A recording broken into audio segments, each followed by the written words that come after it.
Hi there, welcome back to Issues in Popular Music Culture, a course here at Newcastle University. Today we're talking about music and multimodality. Multimodality is essentially an analytical framework for understanding how people communicate day to day. It's about understanding how different modes communicate meaning and what they tell us about people's social relationships, political relationships, and how they are communicated through different modes. Now, mode, the word mode, M-O-D-E in English, is a difficult word in music studies because it's been used and appropriated for different things over time. So if you say mode to a musician, sometimes they'll think of church modes, for instance, like Aeolian modes, Mixolydian modes, Phrygian mode, which is a particular understanding of mode which isn't actually what we're talking about when we speak of multimodality. Similarly, if you said to an ethnomusicologist we're thinking of modes, they would think first of all of the motivic content, the motifs, and a way of understanding cultural practice, quite specific to that discipline.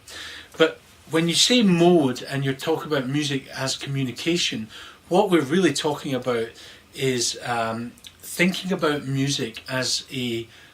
mode which is a socially agreed channel of communication, in the same way that, for instance, text is a socially agreed channel of communication, verbal speech is a socially agreed channel of communication, images are, gestures are, and so on. So different modes are basically these socially agreed channels of communication, and generally music can be considered as a mode, but sometimes you can have you can hear more than one mode in music. So, for instance, most musical experiences are multimodal. So, for instance, if you watch a music video, that's a multimodal experience because we hear music, we see images or moving images, and quite often there may be somebody singing words or lyrics to a song, which would be another mode of communication. So songs are always multimodal and music is almost always multimodal, but there are occasions when you could think of music just being one mode, which is perhaps listening to some music that's only instrumental music with your eyes shut. But if we take that slightly further and think about how we communicate in everyday contexts, it becomes clear that music is almost always multimodal. For instance, if we consider a film soundtrack, in films there are really two types of sounds. There are diegetic sounds, which are sounds that are express something that's visible on screen, and there are non-diegetic sounds, which are those sounds which are about setting the scene or expressing emotion and meaning, which aren't related to things happening on screen. So it's possible, for instance, if you're watching a film, say for instance, and there is a soundtrack by a band or an electronic soundtrack or an orchestral soundtrack, to think that there might be a soundtrack which was about setting the scene, the emotional tone of the film, and that would be non-diegetic, and that there might be somebody on screen who slams a door as part of the film narrative, and that would be diegetic. So in that instance, it would be possible to think of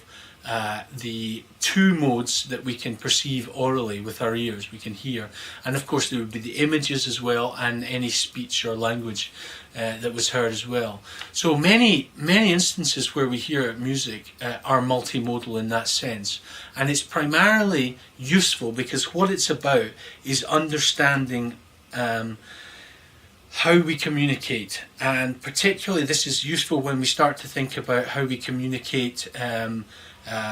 in educational settings, in intercultural understanding, how we understand prejudice, for instance, musically and multimodally,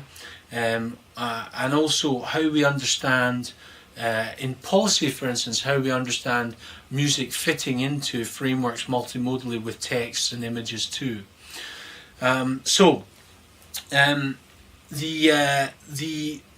The key thing, one of the key things anyway, in understanding music as a multimodal phenomenon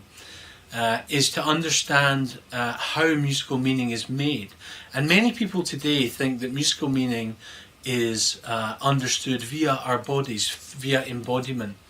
and actually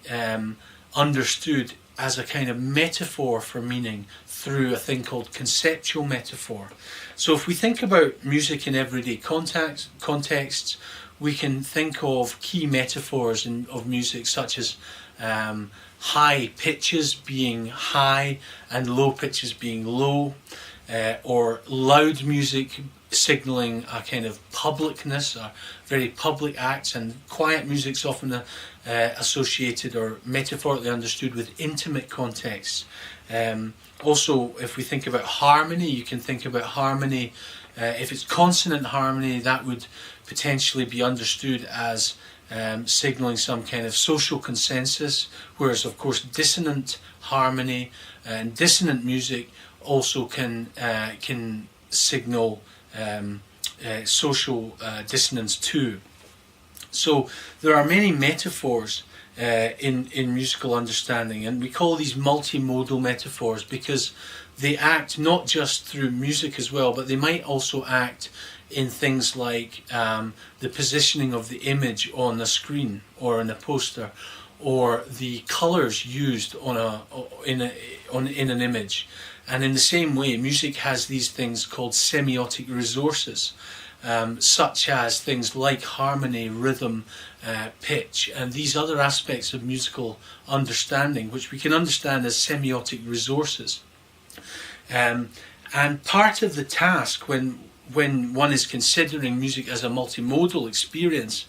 is to understand how these different metaphors, conceptual metaphors, actually relate to other things in a multimodal text. So for instance, if you're watching a YouTube video that has a musical soundtrack, it's to understand really what the musical mode means, and how it's meaning that, how it communicates meaning, and also how that relates to the other modes that we can perceive within that text. So it might be words that are sung or spoken, and images that we see as well. And so it becomes a very powerful